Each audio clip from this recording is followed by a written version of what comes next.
Today, the RBA's interest rate debacle.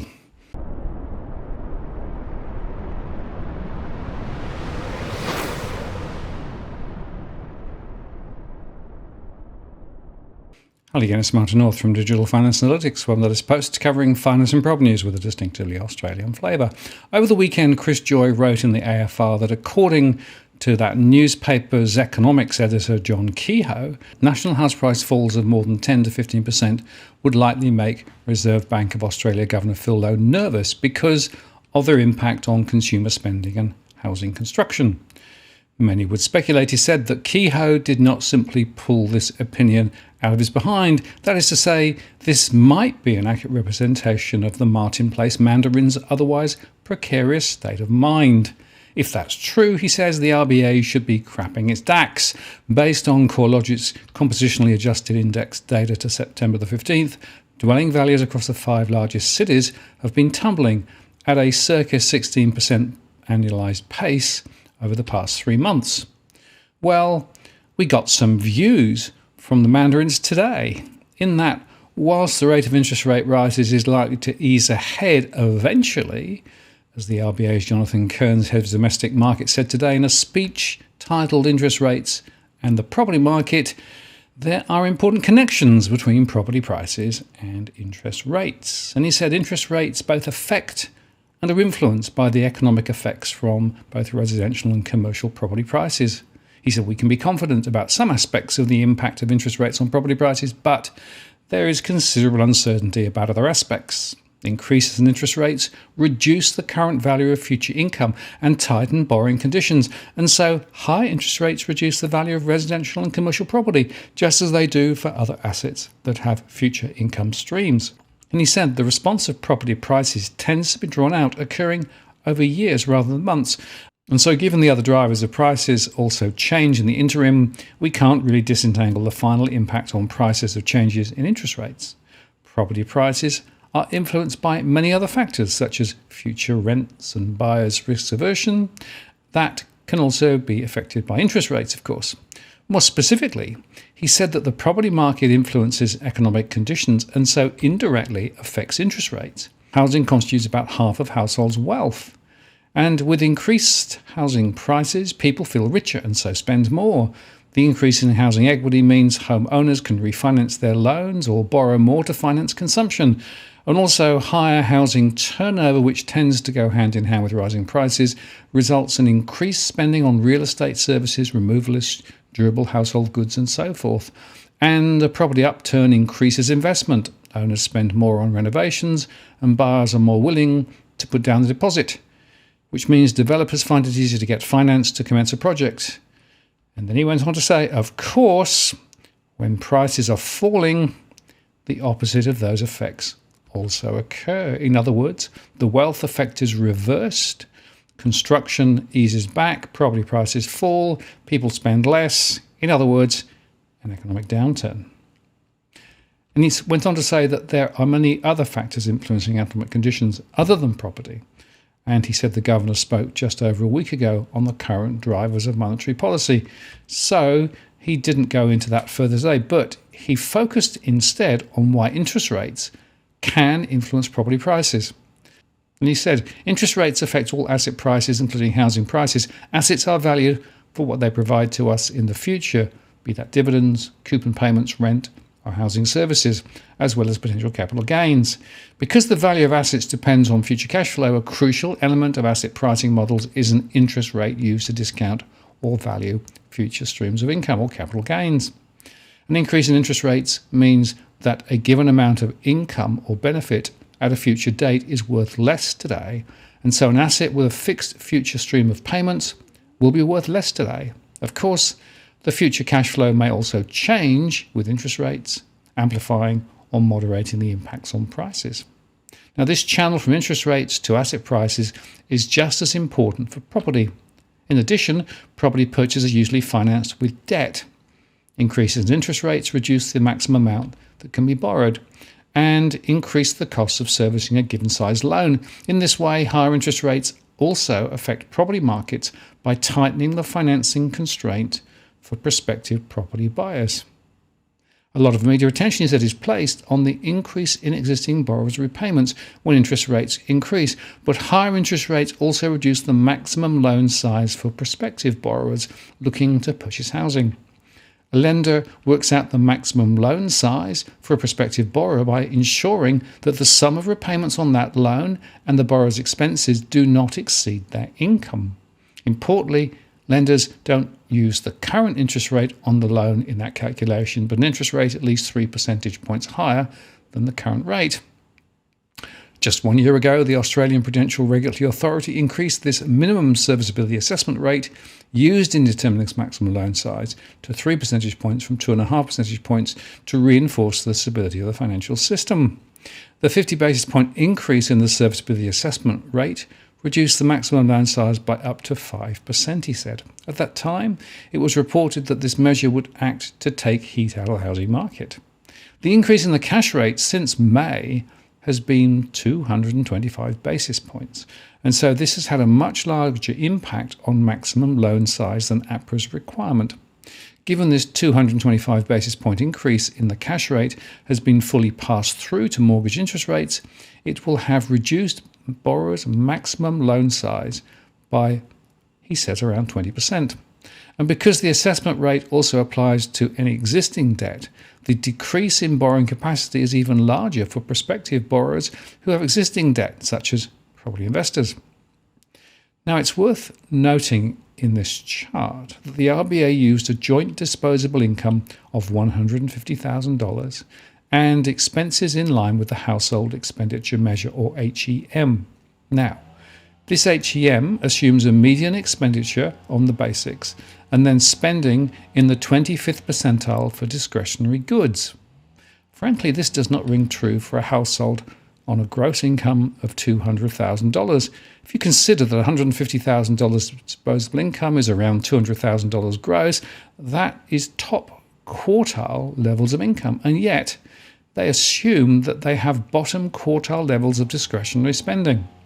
And of course, the HEM was criticised in the Financial Services Royal Commission, and we know from the ABS that household spending increased 18.4% through the year, current price calendar adjusted.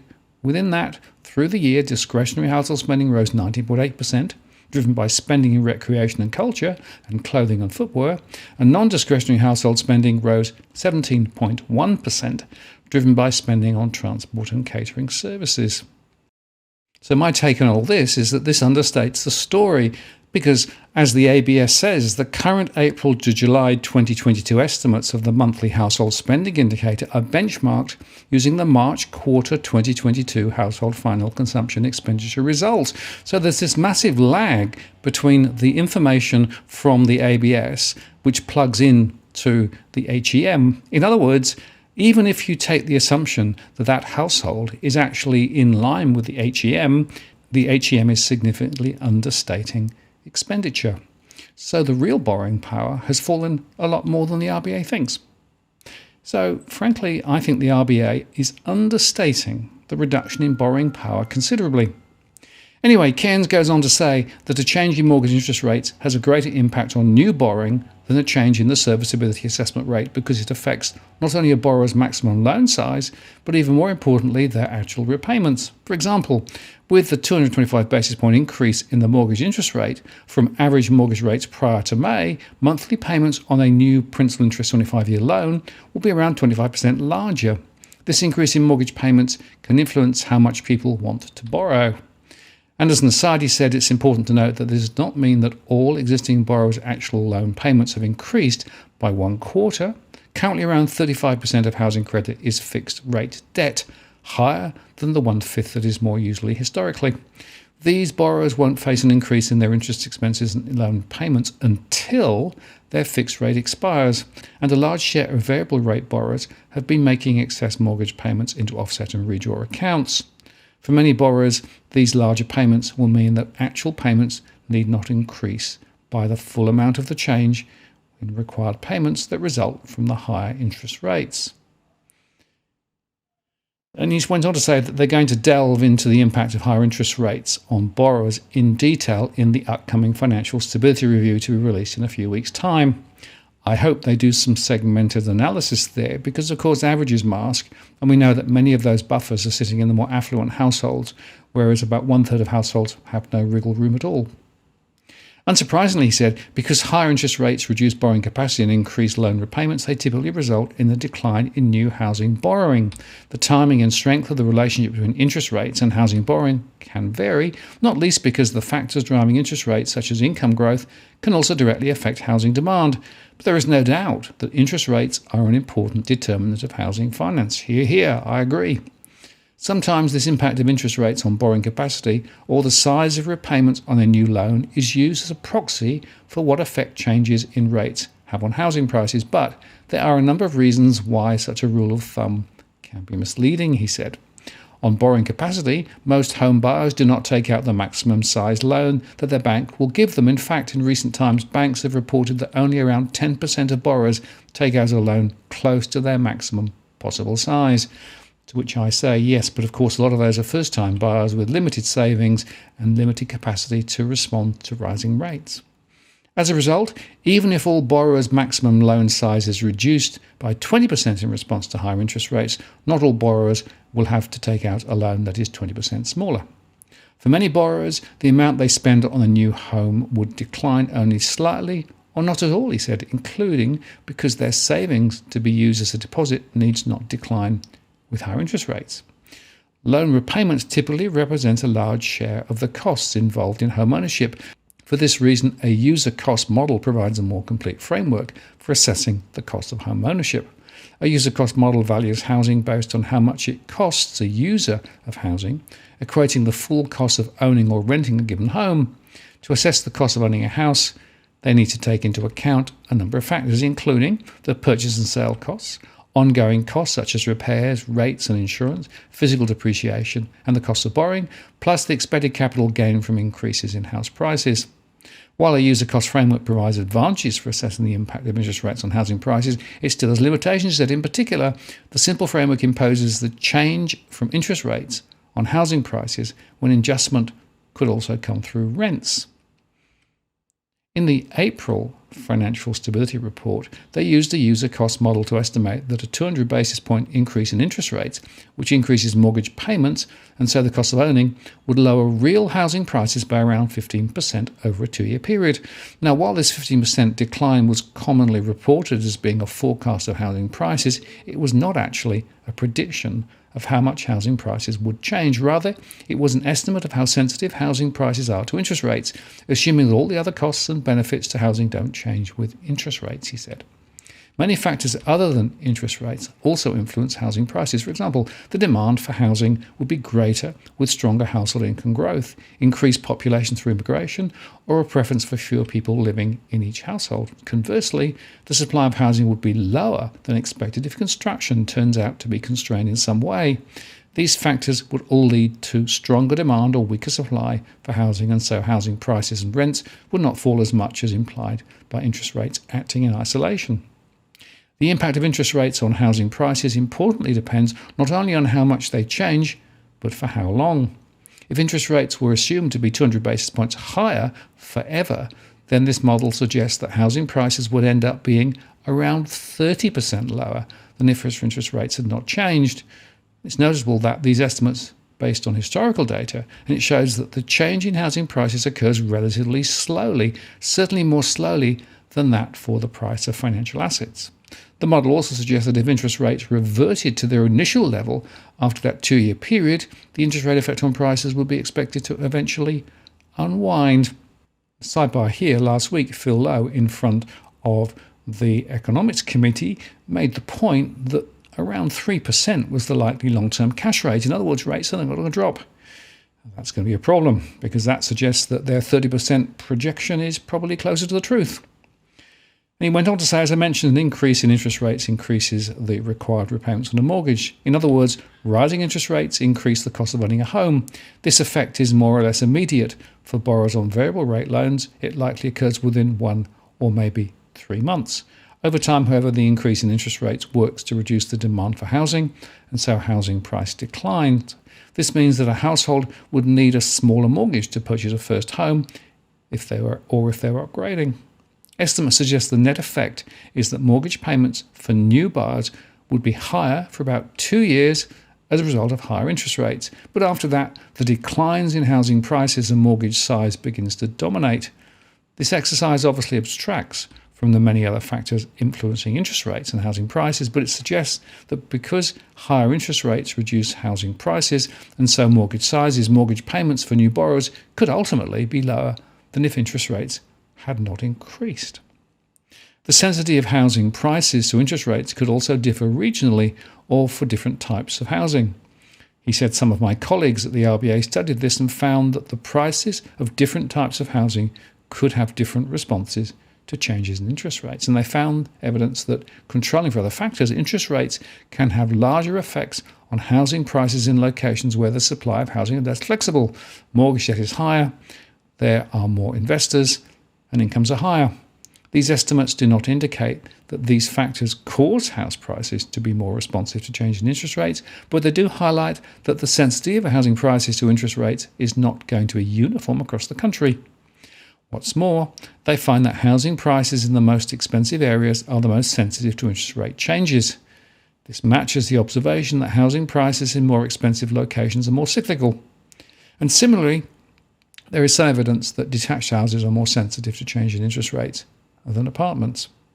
It appears that the limited supply of available zoned land partially explains this result. Overall, this indicates that an increase in interest rates narrows the distribution of housing wealth, since more expensive properties experience a larger fall in prices.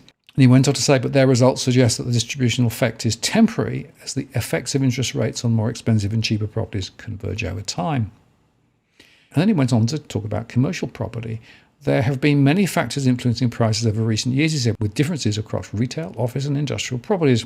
Retail property has faced the headwinds from the shift to online retailing, which picked up with the pandemic, and the compression of retail margins as the entry of international retailers has increased competition. Office property faces uncertainty about future demand, given increased hybrid and remote working. In contrast, industrial property has experienced strong demand, in part as a result of the shift to e-commerce. But prices of properties in all three segments will tend to be lower than otherwise as a result of higher interest rates.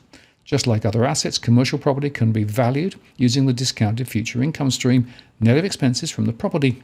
The pass-through of changes in risk-free interest rates to the discount rate used to value commercial property has historically been drawn out.